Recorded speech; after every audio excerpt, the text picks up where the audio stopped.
sanctuary found in the dark. Feel your heart beat for something more.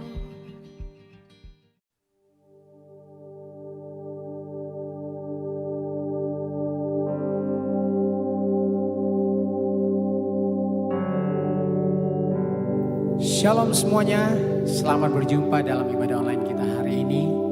Saya percaya pagi ini kita adalah orang yang luar biasa. Dimanapun kita berada, Tuhan kita, Tuhan Maha Hadir, Dia hadir di tempat kita masing-masing dan Dia siap memberkati kita semua pagi ini. Mari kita mau siapkan hati kita lebih lagi, mari kita berdoa. Kami bersyukur Tuhan buat kebaikan Tuhan dalam hidup kami. Kami ada saat ini Tuhan, semua karena anugerah Tuhan. Semua karena kebaikan Tuhan. Oleh sebab itu Tuhan, hari ini Tuhan, pagi ini Tuhan, kami siap untuk memberikan yang terbaik bagi Tuhan. Kami ingin meninggikan, memuliakan Tuhan. Kau hadir di tempat ini Tuhan. Kuasai hati kami Tuhan, untuk kami boleh menyenangkan Tuhan. Haleluya Tuhan. Haleluya. Mari siapkan hati kita untuk menyembah Tuhan.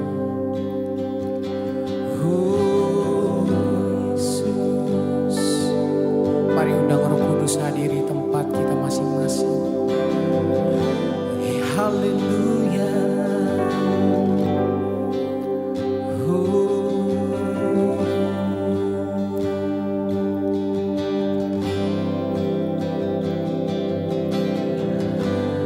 Ku menyembah dalam kudus hadirat-Mu. Hampiri tata kasih karunia-Mu Bapa.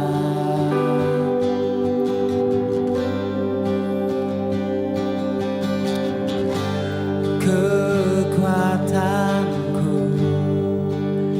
hanya dalam hadirat-Mu, Yesusku.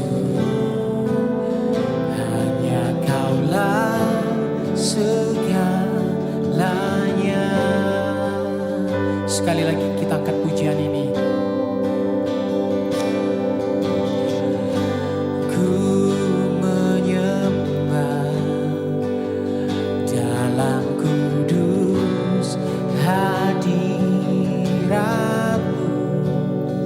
Hampiri tata kasih karunia-Mu Bapa.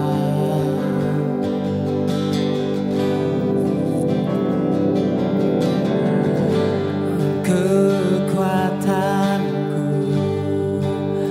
hanya dalam hadirat-Mu, Yesusku. Hanya Kaulah segalanya.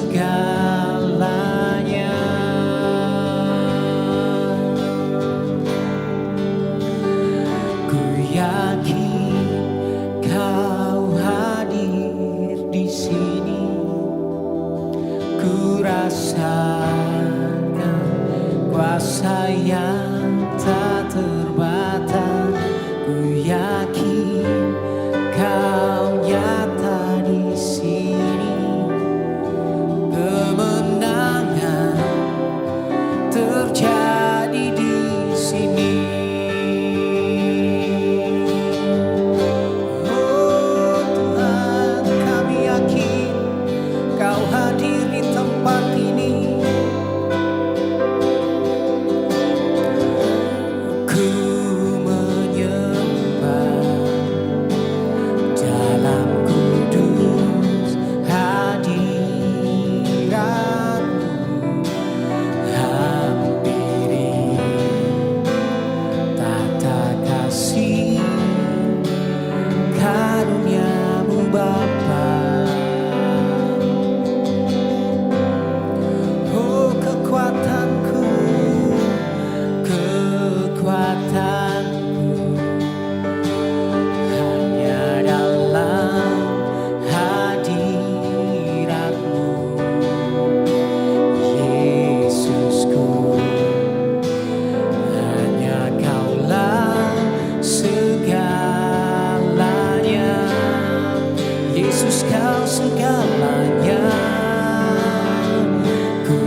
kita menyembah Tuhan. Kau berikan kelepasan buat kami, oh Tuhan. Haleluya, haleluya. Sembah Dia, thank you Jesus. Sembah Yesus Tuhan. Oh, kami sembah Engkau Tuhan, kami sembah Engkau Raja. Haleluya. Oh, sembah Yesus. Mari sembah Dia. Terima kasih Tuhan. Oh, kami menyembah-Mu. Haleluya Tuhan. Rasakan hadirat Tuhan. Rasakan Dia hadir di tempat kita masing-masing. Dia hadir dalam hidup kita hari ini. Yesus Tuhan. Oh, Engkau Tuhan, Engkau Maha hadir Tuhan. Haleluya Tuhan. Haleluya. Yesus. Kaulah sukacita kami Tuhan. Ketika kami menyembah Tuhan, ketika kami memuliakan-Mu Tuhan, disitulah kekuatan kami Yesus. Sukacitaku, kekuatanku saat ku menyembah-Mu. Yes Tuhan. Pengharapanku, penolongku hanyalah Kau Bapa-Ku. Ku rindu kuasa-Mu nyata di hidupku. Sekali lagi dengan pujian ini. Sukacitaku, kekuatanku saat ku menyembah-Mu. Pengharapanku, amin, penolongku hanyalah Kau Bapa-Ku. Ku rindu kuasa-Mu nyata di hidupku. Angkat pujian ini. Tiada yang mustahil bagi-Mu, tiada yang sukar di hadapan-Mu. Yesus, tiada yang tak mungkin bagi-Mu. Sebab itu ku percaya pada-Mu. Mari kita mau angkat pujian ini dengan sungguh-sungguh kepada Tuhan. Oh, sukacitaku, kekuatanku saat ku menyembah-Mu. Pengharapanku,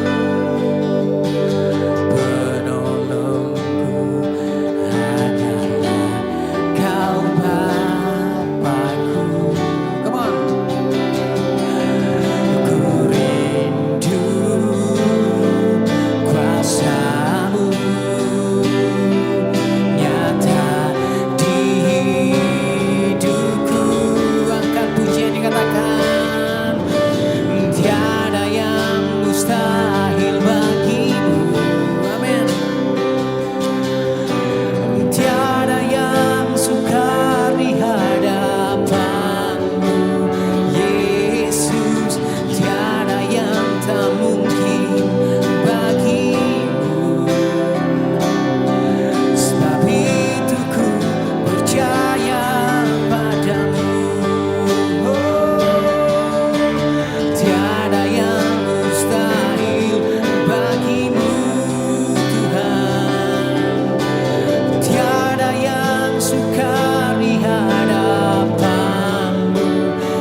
Yesus, tiada yang tak mungkin bagimu. Sebab itu ku percaya padamu. Sebab itu ku percaya padamu. Oh Tuhan, sebab itu ku percaya padamu.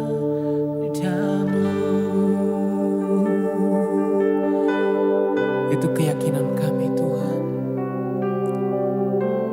Tiada yang mustahil bagimu Tuhan. Engkau satu-satunya pengharapan kami Tuhan. Engkau satu-satunya pertolongan kami.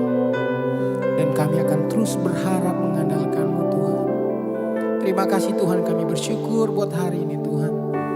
Sebentar kami akan mendengarkan kebenaran firman-Mu. Kau berbicara buat hamba-Mu Tuhan. Biarlah perkataannya Tuhan boleh disampaikan buat kami Tuhan. Sehingga firman-Mu mampu memberikan kekuatan buat kami, mampu memberikan jalan keluar. Bahkan mampu menegur kami. Untuk kami semakin hari semakin lebih baik lagi Tuhan. Urapi hamba-Mu Tuhan dalam nama Tuhan Yesus. Terima kasih Tuhan. Kami siap mendengarkan firman Tuhan dalam nama Tuhan Yesus. Haleluya. Amin.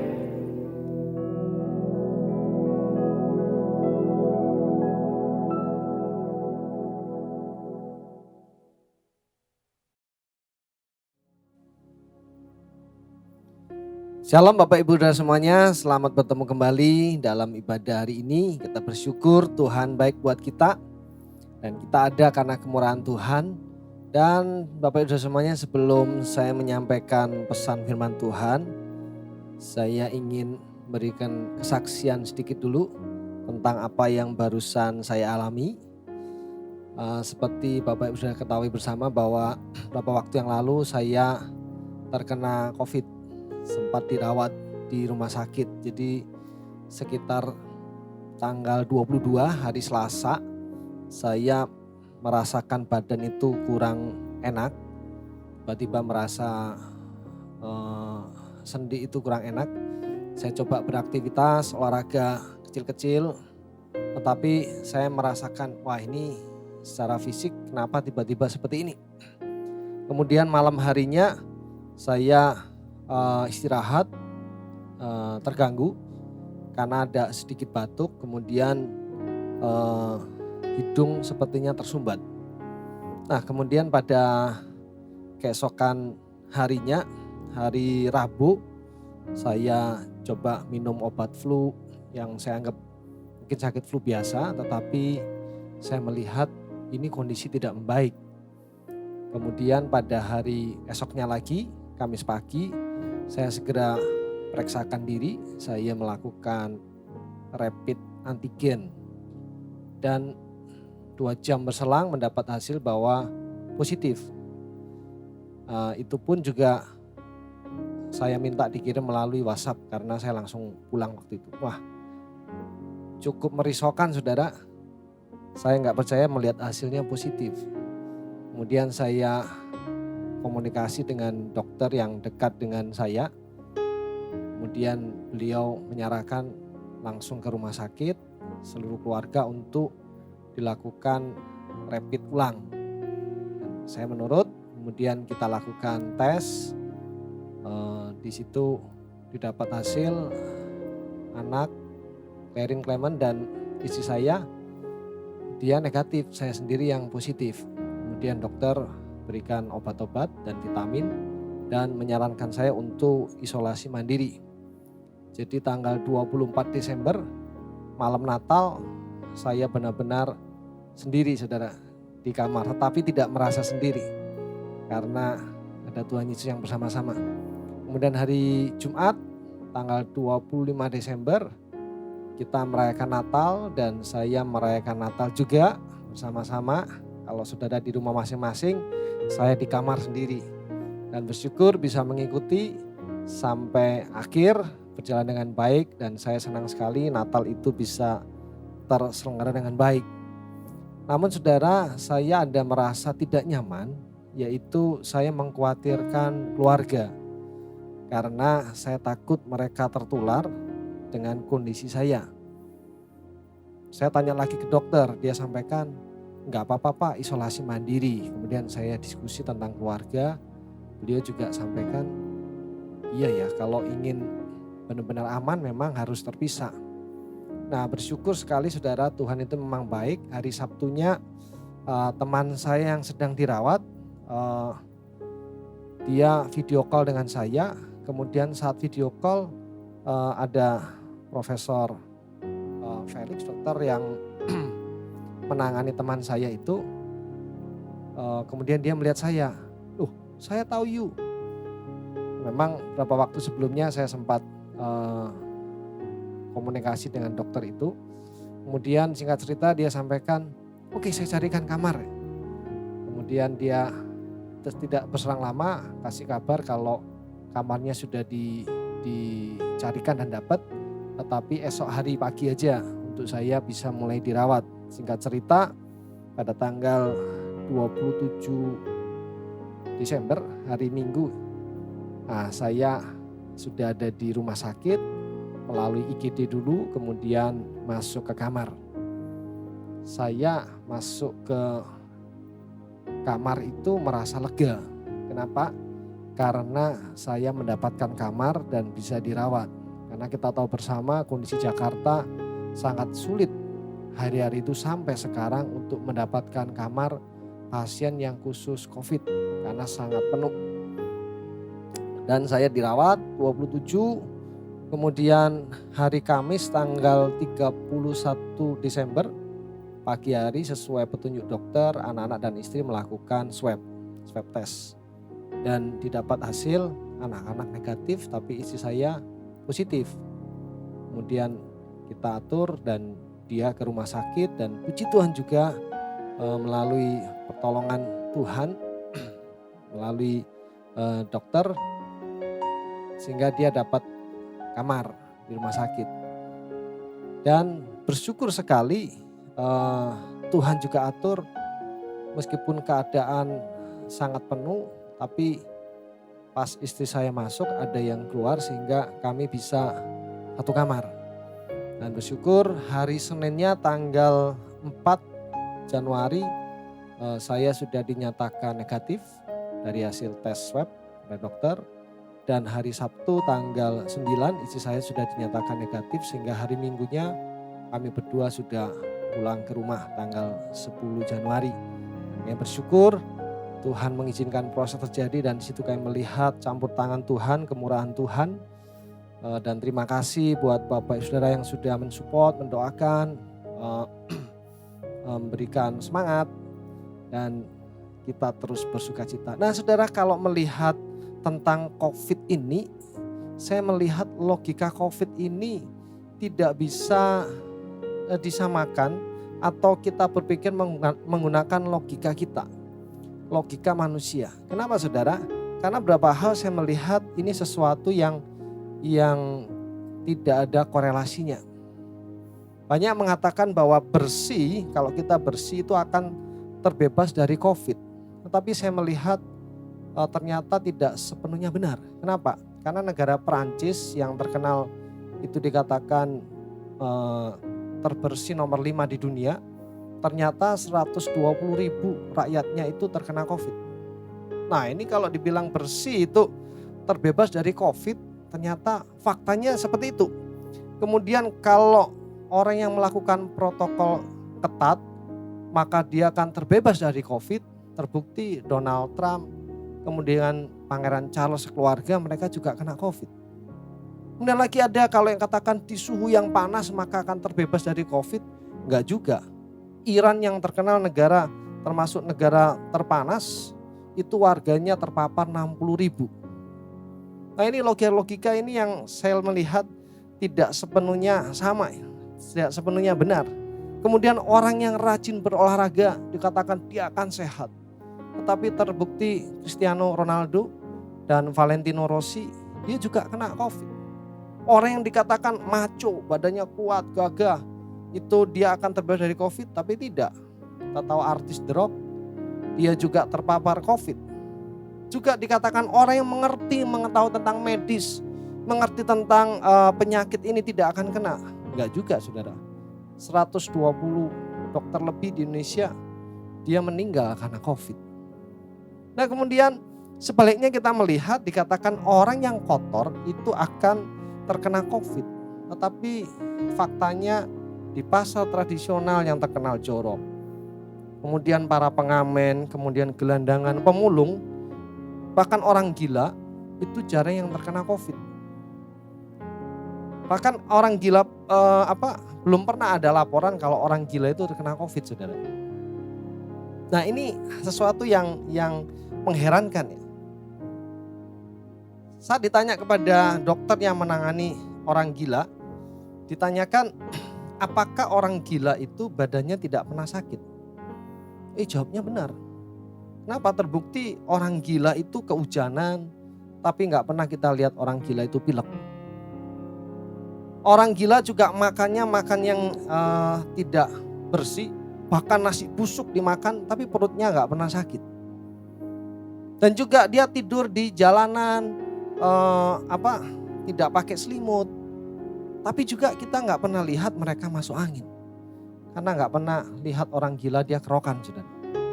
Nah ini sesuatu yang fakta yang terjadi. Pertanyaan kenapa ini orang gila badannya sehat terus? Orang gila itu nggak pernah punya beban pikiran. Jawabnya di situ. Sehingga kalau kita pingin sehat terus, kita nggak mau kena COVID, jadilah orang, bukan saudara, bukan jadilah orang gila, tetapi jadilah orang yang tidak banyak pikiran. Nah itu intinya.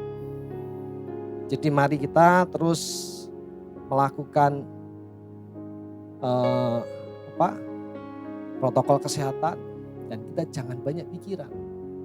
Kalau kita melihat orang sakit itu orang yang punya masalah itu akarnya cuma 4. Yaitu yang pertama dia salah dalam hal pola pikir. Dia juga salah dalam hal pola makan. Dia juga kurang tepat dalam hal pola hidup. Dan yang terakhir kata orang Jawa kakean pola. Nah itu orang Jawa. Artinya kebanyakan bertingkah itu. Jadi pesan saya kepada kita semua, ayo kita jalankan protokol kesehatan, tetap gembira, tetap bersuka cita, dekat terus kepada Tuhan. Karena di situ ada kekuatan. Saya berdoa kita semua tetap sehat dan yang sakit Tuhan segera sembuhkan, sehatkan, tetap semangat terus mengiring Tuhan. Amin, saudara. Nah sekarang kita masuk dalam firman Tuhan, kita bulan ini belajar tentang influence. Dengan ayat tema di dalam Filipi 2 ayat 15 saya baca buat kita bersama. Supaya kamu tiada beraib dan tiada bernoda. Sebab anak-anak Allah yang tidak bercela. Sebagai anak-anak Allah yang tidak bercela di tengah-tengah angkatan yang bengkok hatinya dan yang sesat ini. Sehingga kamu bercahaya di antara mereka seperti bintang-bintang di dunia. Sekali lagi saya baca buat kita bersama. Filipi 2:15 supaya kamu tiada beraib dan tiada bernoda sebagai anak-anak Allah yang tidak bercela di tengah-tengah angkatan yang bengkok hatinya dan yang sesat ini. Sehingga kamu bercahaya di antara mereka seperti bintang-bintang di dunia. Kita bulan ini belajar tentang influence, bagaimana tentang pengaruh.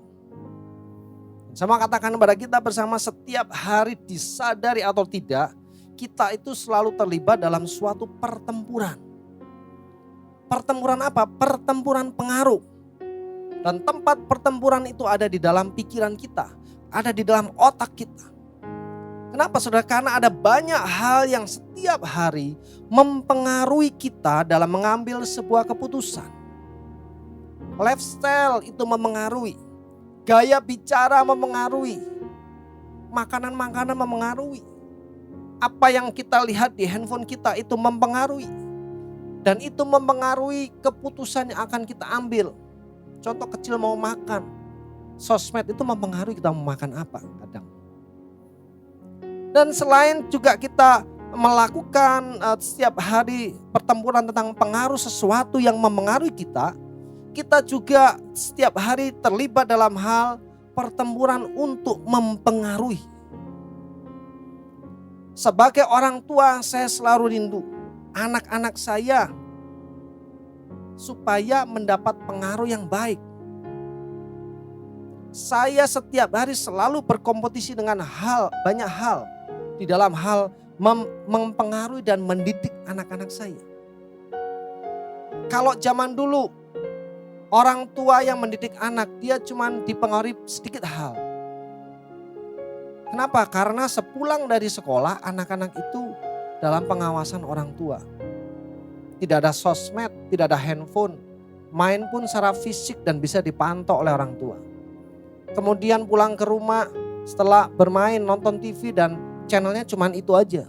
Zaman saya kecil cuma TVRI aja. Udah cuma nonton itu yang paling inget dunia dalam berita. Kalau sudah waktunya selesai dimatikan. Belajar, setelah belajar tidur. Tapi kalau sekarang saudara, itu jauh berbeda. Banyak hal yang mempengaruhi anak-anak kita. Selain guru-guru, teman-teman di sekolahnya, sosmed, para influencer. Saat tenang di rumah, kita nggak tahu pikiran anak-anak kita berselancar kemana. Siapa yang memengaruhi mereka? Itu yang terjadi di dalam hidup kita. Setiap hari kita selalu bertempur. Saya mau katakan influence is power. Pengaruh itu adalah sebuah kuasa. Semakin besar pengaruh kita, akan semakin mudah kita untuk memimpin. Dalam hal memimpin keluarga, memimpin dalam pekerjaan, memimpin dalam pelayanan. Influence is power. Tidak bisa dipungkiri hal itu. Semakin besar pengaruh yang kita miliki, tentu juga semakin besar tanggung jawab yang harus kita terima. Kita tahu bersama ada ayat yang terkenal tentang pengaruh itu, yaitu tentang garam dan terang dunia. Saya bacakan buat kita Matius 5 ayat 13-16. Kamu adalah garam dunia. Jika garam itu menjadi tawar, dengan apakah ia diasinkan? Tidak ada lagi gunanya selain dibuang dan diinjak orang. 14. Kamu adalah terang dunia. Kota yang terletak di atas gunung tidak mungkin tersembunyi. Lagi pula orang tidak menyalakan pelita lalu meletakkannya di bawah gantang, melainkan di atas kaki dian sehingga menerangi semua orang di dalam rumah itu.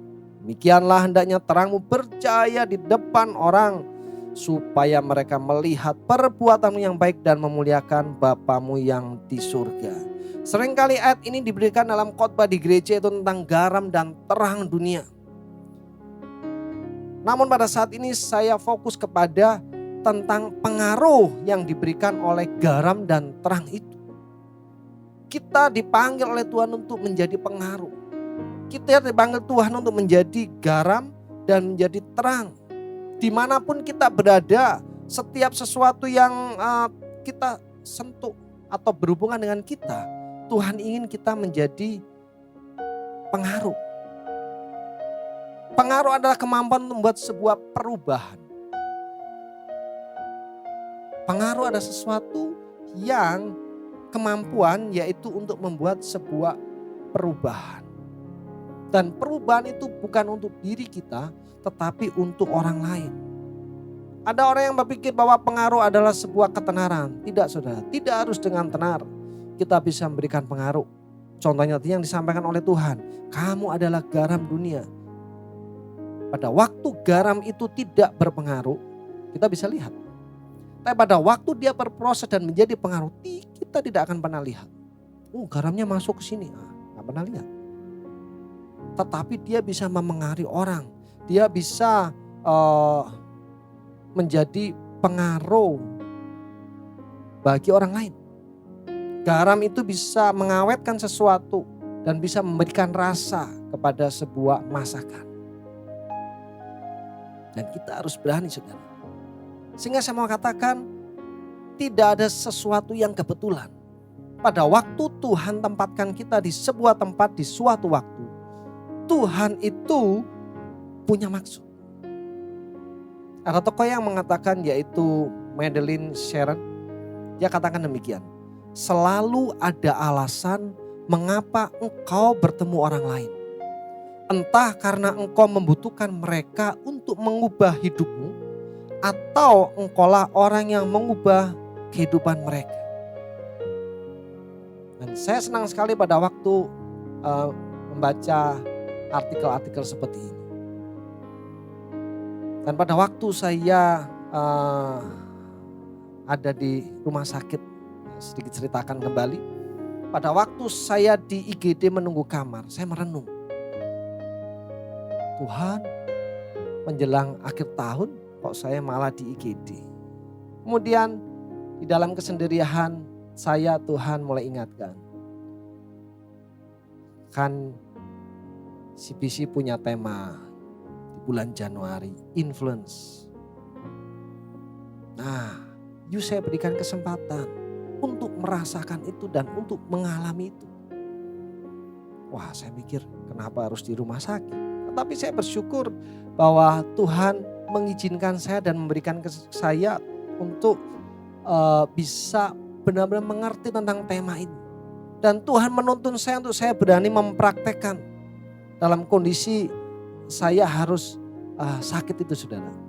Salah satunya begini, saudara. Di IGD pada waktu saya sedang dikasih obat, diinfus sambil menunggu kamar. Ternyata saya tidak sendiri. Di kiri saya itu juga pasien COVID. Kemudian kalau nggak salah di depan saya juga pasien COVID. Pada waktu itu ada beberapa pasien di IGD dan seingat saya ada 3 yang COVID termasuk saya. Tetapi ada yang berbeda, saya sendiri dari rumah sudah bawa koper. Karena saya tidak mau ada orang lain yang terpapar gara-gara nemenin saya atau nampingin saya. Tetapi tetangga saya ini, dia ini didampingin keluarganya. Dan saya melihat tidak terlalu tua umurnya, mungkin sekitar 50-an. Tapi didampingin. Dan saya mikir, ya ini bukankah yang dampingin nanti dia juga bisa terpapar. Nah, karena menunggu lama kita bisa komunikasi. Saya komunikasi dengan keluarganya. Dia tanya, loh Bapak kok sendiri? Cucu saya balik tanya, loh kenapa diantar? Mendingan sendiri di sini sudah diurus oleh suster yang memang sudah ngerti. Nanti khawatir bisa bisa terpapar, saya sampaikan gitu. Dia bilang, iya nih sudah lagi pulang. Karena saya punya pengertian bahwa mesti harus menjaga. Nah, singkat cerita, setelah sekian lama akhirnya kita naik ke atas dan saya karena fisik saya sehat, orang saya ke rumah sakit bawa mobil sendiri, bawa tas sendiri, dan karena saya ingin benar-benar dirawat di rumah sakit supaya tidak menulari di rumah. Jadi pada waktu naik ke atas saya jalan, pakai diinfus gitu saya pegang saya jalan. Suster bantu bawain tas. Pak gak pakai ini sudah, ngapain orang sehat. Ya, jadi saya naik ke kamar, saya berasa bukan seperti orang dirawat tapi seperti seperti retreat gitu loh, saudara. Dan kebetulan saya dapat kamar kelas 2 karena kelas 1 juga lagi penuh. Pada waktu saya datang, jadi di kamar itu 3 orang. Waktu saya datang sudah ada 2 pasien. Saya masuk, saya melihat ini tidur. Yang sana seperti orang sakit, memang sakit, saudara. Tapi saya merasa tadi itu enjoy. Karena sudah malam, kemudian esok pagi saya bangun, kamar mandi, saya mandi. Dan ternyata itu merupakan sesuatu yang aneh. Boleh beberapa hari dari cerita rekan-rekan saya merasa itu sesuatu yang aneh. Buat saya, ya kita mesti mandi. Sehat, segar, habis mandi, makan, saya mulai ajak ngobrol. Ternyata mereka sudah 2 malam di situ sebelum saya. Dan mereka ada yang panas, turun. Tapi yang satunya saya lihat jauh lebih muda dari saya. Sekitar dia umurnya mungkin 30-an, tetapi diem aja. Saya tahu ini dia lagi kepikiran. Akhirnya saya mulai ajak ngobrol, makan, saya ajak makan bersama. Ayo kita makan. Kemudian mulai cerita-cerita. Saya ingin memang suasana itu bisa hidup, gak kaku. Akhirnya mulai bercanda-bercanda. Terus saya minta dari rumah kirimin buah dibagi 3. Saya sedikit maksa, ayo ini makan. Nah akhirnya saling cerita, kemudian yang satu ini papanya juga sakit. Terus ya kita saling support, udah yang penting kita happy-happy aja. Saya selalu katakan makan tidur, sehat pulang. Ya mau ngapa lagi, yang urusan obat kan dokter sama perawat. Buat kita harus happy. Nah pada akhirnya kemudian dokter datang dan tanggal 30 ayo semua swab. Udah waktunya, saya pikir saya belakangan unsur swab, ya udah swab. Dites besoknya dokter datang, ya sudah negatif. Saya masih positif saudara. Lah malah saya masih positif. Memang dokter bilang, ya Pak Yusuf gak apa-apa positif, memang masih butuh waktu berapa hari. Dan saya melihat hari itu buat saya gak ada masalah mau positif negatif, karena saya mesti harus ngurus istri saya. Dan saya akan dampingin dia. Nah pada hari itu saya langsung aja, ayo kita foto bersama. Ya kita foto, enjoy. Dan ternyata tanggal 31 itu 2 teman saya ini pulang semua sambil ketawa dia. Saya pulang dulu ya. Lah kok malah saya sendiri. Nah, tapi maksud Tuhan baik. Karena dengan bersuka cita mereka hari itu bisa pulang, dan hari itu istri saya bisa masuk di kamar dan kami bisa berdua di situ. Setelah besoknya kita pindah ke kelas 1 yang memang khusus berdua. Dan saya senang saudara, kita bertiga awalnya kaku, udah ini seperti orang sakit, akhirnya kita bisa ceria. Dan suster bilang, wah ini kamar ini bagus ini, semua bisa ceria. Iya sus, mau ngapain lagi, kita makan tidur, sehat pulang. Nah saudara, di dalam kita memberikan pengaruh kepada orang lain, kita harus berani melakukan, karena kita punya tujuan. Apa? Supaya orang itu mengenal Kristus. Dan di kamar itu saya beranikan diri, saya cerita. Dan mereka tahu saya seorang Kristen dan saya seorang hamba Tuhan. Karena banyak yang telepon ngajak doa. Terus teman saya ajak doa, ayo kita doa. Karena papanya di ICU, kita berdoa. Saya bersyukur sekali Tuhan berikan kesempatan kepada saya. Meskipun sesuatu yang kecil, tetapi saya diberikan keberanian untuk mengajak rekan-rekan teman-teman saya di situ untuk bersuka cita. Dan saudara, kita tidak perlu takut kita melakukan sesuatu perubahan meskipun itu sesuatu yang kecil. Seorang yang bernama Sidney Moede, itu saudara banyak yang tahu, dia katakan demikian. Jika engkau berpikir terlalu kecil untuk membuat sebuah perbedaan atau perubahan, cobalah untuk tidur dengan nyamuk. Artinya apa saudara? Saudara tahu nyamuk itu ekor binatang yang sangat kecil. Sekali tabrak aja mati saudara. Tetapi apa yang dia lakukan pada waktu dia menggigit sesuatu yang kecil di tubuh kita, itu akan menjadikan merubah kita saudara. Kenapa? Gigitan itu membuat kita sakit, gatal. Kalau fatal pun bahkan bisa menyakitkan. Sampai dirawat di rumah sakit. Artinya apa? Kita jangan takut membawa sebuah perubahan meskipun itu sesuatu yang kecil. Sesuatu kecil yang berdampak itu akan bisa berdampak besar. Yesaya 41 ayat 10 saya dapatkan waktu di rumah sakit dan saya bagikan kepada istri dan anak-anak saya. Berkata demikian, janganlah takut sebab aku menyertai engkau. Janganlah bimbang sebab aku ini Allahmu. Aku akan meneguhkan bahkan akan menolong engkau. Aku akan memegang engkau dengan tangan kananku yang membawa kemenangan. Ayat ini saya bagikan kepada anak-anak dan istri saya pada waktu saya melihat kita harus beradaptasi dengan sesuatu yang baru, yaitu anak-anak sendiri di rumah untuk sementara waktu. Istri saya harus beradaptasi ada di rumah sakit berdua dengan saya. Saya katakan kepada mereka, jangan takut. Selama Tuhan beserta kita, kita jangan takut. Pasti Tuhan punya maksud, Tuhan tempatkan kita dalam kondisi-kondisi tertentu.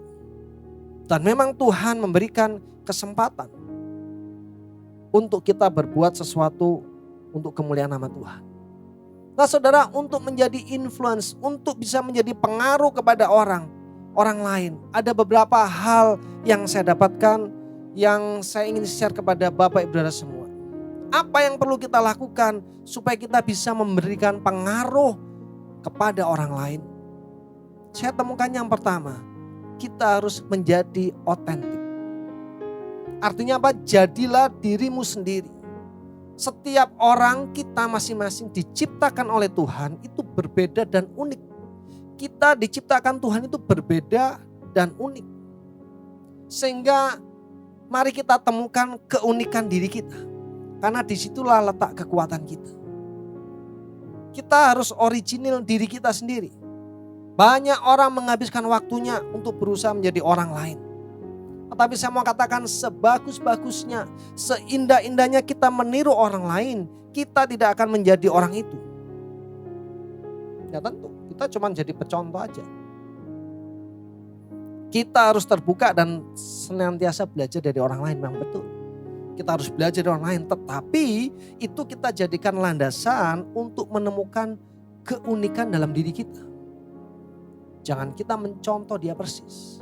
Saya ingat pada waktu SD kelas 5, saya terkenal di kelas itu tukang usil. Di kelas gak pernah diem. Meskipun ranking 1 saudara. Tetapi tingkah saya ini bisa dibilang nakal. Sekali waktu saya melihat saya punya teman ini diem. Apa yang saya lakukan? Untuk meredam saya gak usil. Saya selalu belajar mau nyontoh dia. Sikap yang dia lakukan. Pada waktu saya mulai ribut, saya lihat dia selalu gini sikapnya. Saya ikut gini diam, saya contoh dia. Selama 2 jam pelajaran. Contoh lagi, lama-lama itu berpengaruh kepada hidup saya. Nah, tapi saya nggak menjadi seperti dia. Saya contoh yang baik dari dia.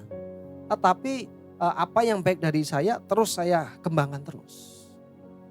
Nah saudara, seringkali kita melihat banyak di sosmed itu orang yang punya follower sampai jutaan, mungkin puluhan juta. Mereka itu adalah orang-orang yang mampu menunjukkan keunikan dirinya. Tapi ada juga orang yang meniru dia, tapi followernya gak banyak. Kenapa ya? Karena orang tahu ada yang original, kenapa ikutin yang palsu. Jadi yang pertama, mari kita jadikan diri kita, jadilah dirimu sendiri. Jangan jadi orang lain. Saya jadilah Yusuf yang original. Maka kita akan menjadi pengaruh yang besar bagi orang lain. Yang kedua, pimpinlah dirimu sendiri. Jadi pengaruh kepada orang lain akan bisa maksimal kalau kita mampu memimpin diri kita sendiri. Pengaruh ini sangat berhubungan erat dengan kepemimpinan.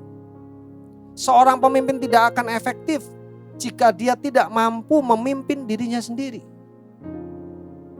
Pengaruh ini justru akan didapatkan pada waktu seseorang itu mampu memimpin dirinya sendiri. Harus mampu memimpin dirinya sendiri terlebih dahulu. Lakukan dulu sebelum kita menyuruh orang lain melakukan. Kerjakan dulu. Kembangkan disiplin pribadi, terutama dalam hal melakukan kebenaran firman Tuhan. Justru bagi para pengkhotbah, penyampai firman ini bebannya lebih berat. Karena Tuhan menuntut tidak cuma menyampaikan, tetapi yang terutama melakukan lebih dahulu. Pada waktu kita mampu melakukan kebenaran firman Tuhan, maka karakter Kristus itu akan terbentuk dalam diri kita. Sehingga kita akan melihat Tuhan akan menjadikan kita sumber inspirasi bagi banyak orang. Secara tanpa disadari, orang lain melihat kita dan mereka bisa diubahkan karena hidup kita. Kenapa? Karena kita mau melakukan dulu. Orang yang memimpin diri sendiri tidak perlu sibuk untuk melakukan pencitraan. Kenapa? Dia sibuk untuk menjalankan firman. Tidak perlu kita untuk sekolah sampai tinggi untuk mampu memimpin diri sendiri. Semua orang mestinya bisa melakukan. Perbedaannya hanya sedikit orang mungkin yang mau melakukannya. 1 Korintus 4:15. 1 Korintus 4 ayat 15 mengatakan demikian. Sebab sekalipun kamu mempunyai beribu-ribu pendidik dalam Kristus, kamu tidak mempunyai banyak bapak. Karena akulah yang dalam Kristus Yesus telah menjadi bapamu oleh Injil yang kuberitakan kepadamu. Sebab itu aku menasihatkan kamu, turutilah teladanku. Banyak orang bisa memberikan teori, dikatakan pendidik, tetapi tidak dapat mempraktekkan dalam kehidupannya. Banyak orang mampu berbicara tentang teori, bagus sekali, tetapi prakteknya tidak bisa. Seorang disebut bapak ini adalah sebuah role model. Kenapa? Karena dia mengajarkan dan dia memberikan teladan. Bedanya bapak dengan pendidik yaitu di keteladanan. Kalau pendidik cuman mengajar aja. Tapi kalau bapak dia melakukannya, memberikan teladan. Filipi 4 ayat 9 mengatakan demikian. Dan apa yang telah kamu pelajari, dan apa yang telah kamu terima, dan apa yang telah kamu dengar, dan apa yang telah kamu lihat padaku, lakukanlah itu. Maka Allah sumber damai sejahtera akan menyertai kamu. Bukan hanya didengar, bukan hanya dipelajari, bukan hanya diterima, tetapi yang dilakukan. Banyak orang di sekitar kita saat ini membutuhkan seorang role model. Siapa? Di sekitar kita yang paling dekat. Terutama saya mau katakan anak-anak muda yang sedang mencari identitas dirinya. Dia membutuhkan seorang yang mampu memberikan inspirasi dan motivasi bagi hidupnya. Seorang yang menjadi role modelnya. Jangan heran di rumah kalau anak-anak itu mencari role model di luar rumah. Kenapa? Karena ayahnya, karena ibunya tidak mampu menjadi role model. Tidak mampu menjadi teladan yang baik, cuman bisa teori. Saat ini saya mau katakan kepada kita para orang tua yang punya anak-anak kecil, punya anak-anak remaja, pemuda. Mari kita mau melakukan firman, mau menjadi pemimpin yang baik, yang mau memimpin diri kita dan menjadi teladan bagi anak-anak kita. Sehingga karakter Kristus ada dalam diri kita dan kita boleh menjadi influence bagi mereka. Yang ketiga, apa yang kita lakukan yaitu rela berkorban. Pengorbanan adalah satu faktor yang dapat menanamkan pengaruh besar di dalam diri orang lain. Dengan sebuah pengorbanan itu akan menciptakan sebuah kesan yang dalam kepada orang lain. Baik itu pengorbanan waktu, tenaga, materi, perasaan. Banyak hal yang harus kita korbankan. Orang akan melihat rasa kasih kita pada waktu kita mau berkorban bagi orang lain. Siapa contohnya? Gak usah jauh-jauh. Tuhan Yesus itu menjadi teladan kita. Seorang pribadi yang mau mengorbankan dirinya. Tuhan Yesus punya rumus, dikatakan dalam Markus 10:43-44. Barang siapa ingin menjadi besar di antara kamu, dikatakan apa? Hendaklah ia menjadi pelayanmu. Barang siapa ingin menjadi yang terkemuka di antara kamu, hendaklah ia menjadi hamba untuk semuanya. Mau menjadi pelayan, mau rela berkorban bagi orang-orang sekitar kita. Berikutnya yang keempat. Bagaimana supaya kita bisa menjadi pengaruh yang baik, yaitu percaya dan mendengarkan orang lain. Kita harus mau percaya, mempercayai dan mau mendengarkan orang lain. Contohnya siapa? Tuhan Yesus sendiri. Bagaimana dia dikhianati oleh muridnya yang bernama Petrus. Tetapi Yesus tidak membuang Petrus. Yesus membangun rasa kepercayaan.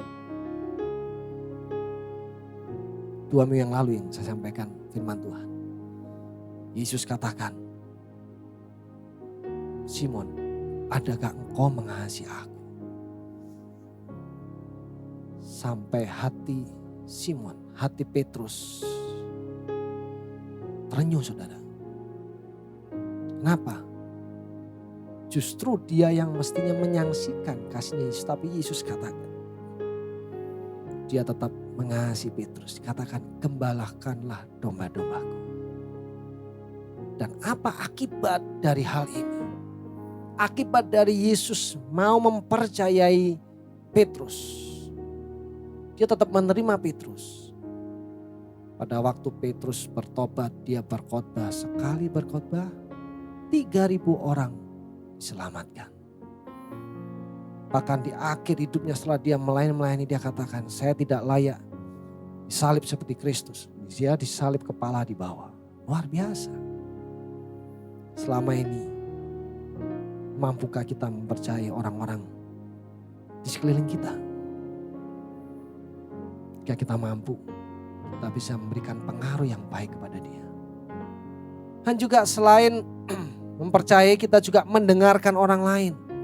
Pada waktu Lazarus meninggal dunia, apa yang dilakukan Yesus? Wah, dia tidak serta-merta langsung bangkitkan. Yesus mencoba dan meluangkan waktu untuk mendengar tangisan dari Marta dan Maria. Yesus berempati.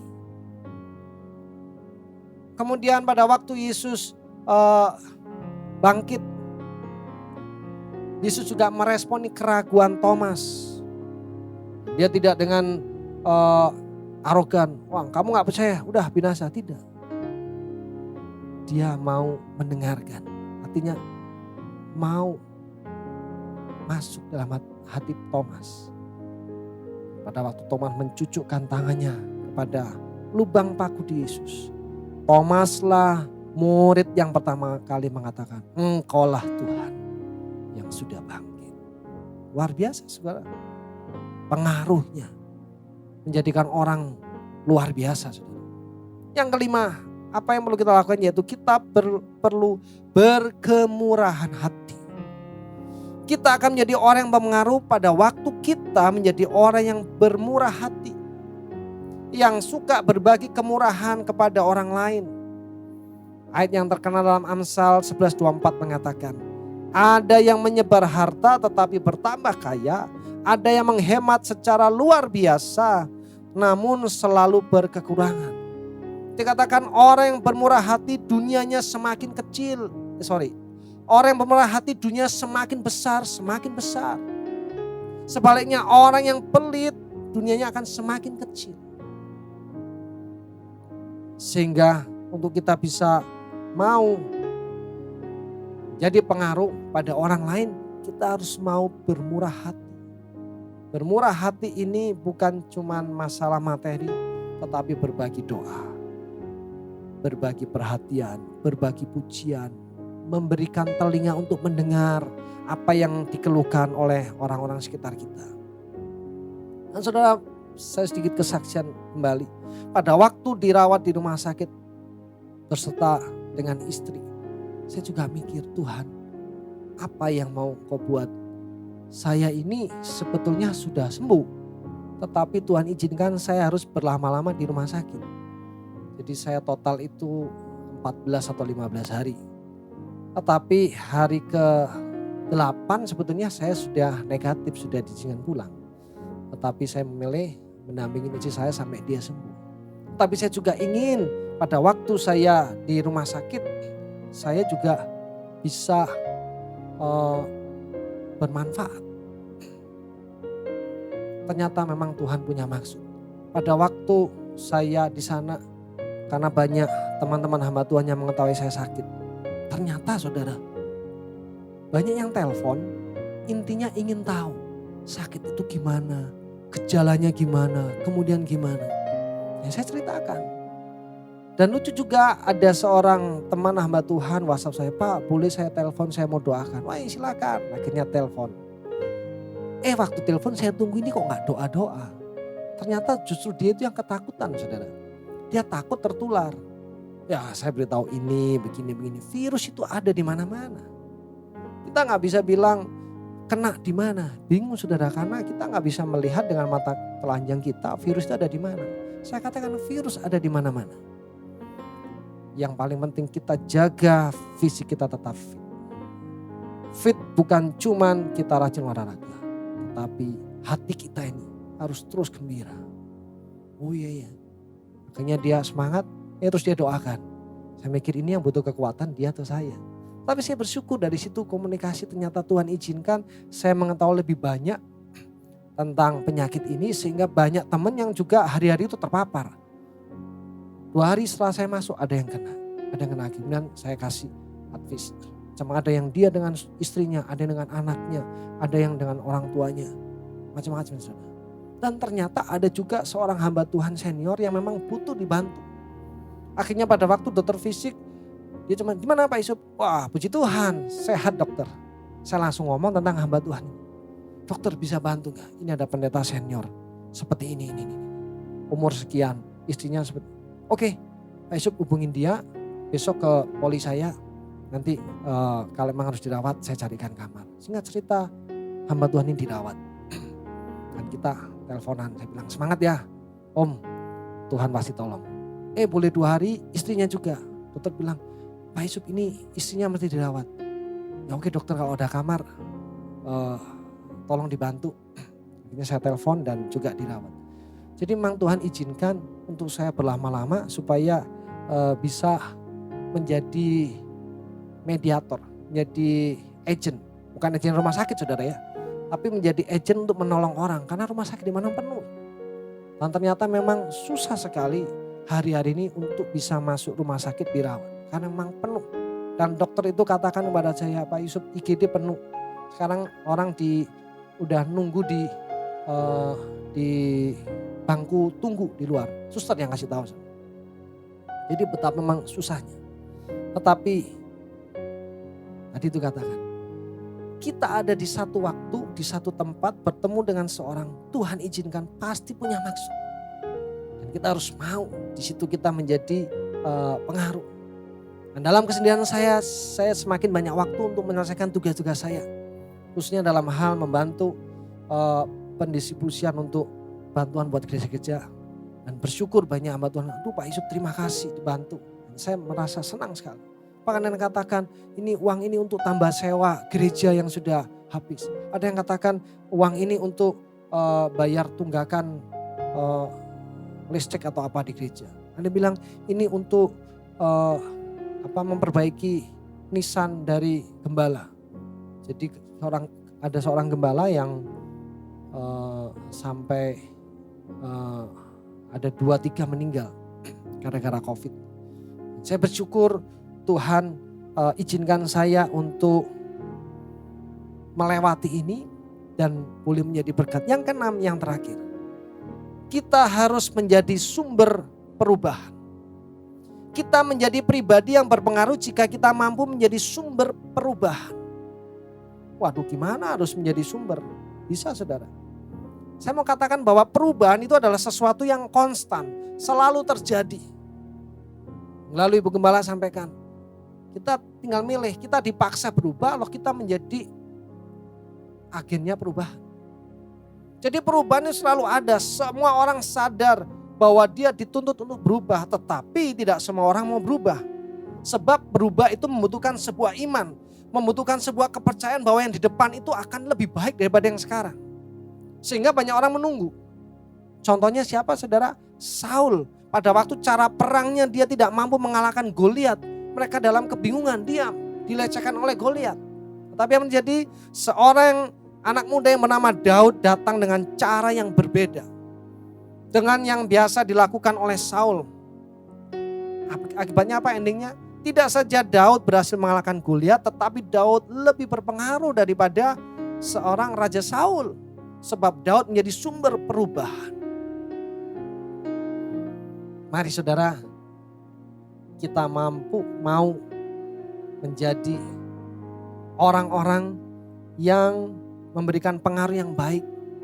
Sehingga kita membawa perubahan ke arah yang baik. Ada 6 hal yang harus kita lakukan supaya kita mampu menjadi pengaruh yang baik. Yaitu kita menjadi otentik, menjadi diri kita sendiri. Yang kedua, kita mampu memimpin diri kita sendiri. Yang ketiga, kita harus mau rela berkorban. Dan yang keempat, kita mempercayai orang lain dan mendengarkan orang lain. Kemudian yang kelima, kita harus punya kemurahan hati. Dan yang terakhir, kita harus mampu menjadi sumber dari perubahan. Demikian firman Tuhan. Tuhan Yesus memberkati kita semua. Mari saya undang kita berdiri, kita berdoa bersama-sama. Tuhan Yesus, Tuhan yang baik yang mengasihi kami. Terima kasih Tuhan, Engkau Allah yang luar biasa. Engkau Allah yang sangat mengasihi kami Tuhan. Dan Tuhan, kami mau Tuhan menjadi alat Tuhan untuk menjadi pengaruh yang baik bagi banyak orang, khususnya orang-orang di sekitar kami Tuhan. Sehingga hidup mereka berubah, mereka boleh mendekat kepada Tuhan, mereka boleh percaya kepada Tuhan, mereka boleh diselamatkan hidupnya Tuhan, dan mereka boleh bertumbuh mengenal kepada Engkau Tuhan. Makanya Tuhan Yesus, Roh Kudus-Mu bekerja dalam hidup kami Tuhan, supaya kami mampu melakukan setiap firman Tuhan, kami menjadi pengaruh yang baik, menjadi influence bagi banyak orang Tuhan. Sehingga tugas kami yang seperti Engkau mintakan Tuhan, yaitu menjadi saksi, mampu kami lakukan bersama-sama Tuhan. Saat ini bersama kami doakan Tuhan buat kekasih-kasih kami yang sakit Tuhan. Entah itu sakit COVID atau sakit yang lain, dalam nama Tuhan Yesus Kristus. Kami berdoa Tuhan jamah, Tuhan sembuhkan, Tuhan memulihkan. Biarlah melalui firman-Mu Tuhan, mereka juga tahu Tuhan bahwa Tuhan bekerja di dalam segala sesuatu untuk mendatangkan kebaikan Tuhan. Menjadikan kami pengaruh bagi orang-orang sekitar kami Tuhan. Berkati setiap umat-Mu dimanapun berada, apapun berada mereka Tuhan. Tuhan memberkati, Tuhan memulihkan, Tuhan berikan kemenangan Tuhan. Mereka yang kesulitan ekonomi, Tuhan boleh menolong bahwa Tuhan Allah yang memenuhi segala kebutuhan kami. Mereka yang studi, Tuhan berkati studi mereka. Mereka yang bekerja, berkati pekerjaan mereka. Mereka yang berusaha, berkati usaha mereka Tuhan. Dan dimanapun berada umat-Mu, Tuhan boleh memberkati. Kami doakan buat pemerintah kami, Tuhan berkati. Pulihkan negeri kami Tuhan. Orang yang sakit Tuhan jamah, Tuhan sembuhkan. Seluruh tenaga medis Tuhan memberkati. Tuhan menolong mereka. Terima kasih Tuhan. Ini kepercaya Tuhan. Setiap kami yang beribadah saat ini Tuhan, Tuhan memberkati kami. Kami bersyukur Tuhan karena Engkau baik. Kami pelaskan setiap doa kami dalam nama Tuhan Yesus Kristus yang mengasihi kami. Dan saudara kekasih, sebelum kita akhiri ibadah ini, mari kita angkatan kita terima berkat dari Tuhan. Turunlah, terimalah berkat dari Allah Bapa di surga. Cinta kasih sayang dari dan kemurahan dari Putra yang tunggal, Tuhan Yesus Kristus Juru Selamat kita. Dan persekutuan yang indah dari kuasa Roh Kudus menyertai memberkati kita mulai saat ini sampai selama-lamanya. Di dalam nama Tuhan Yesus Kristus mempercayai katakan amin. Tuhan Yesus memberkati kita semuanya.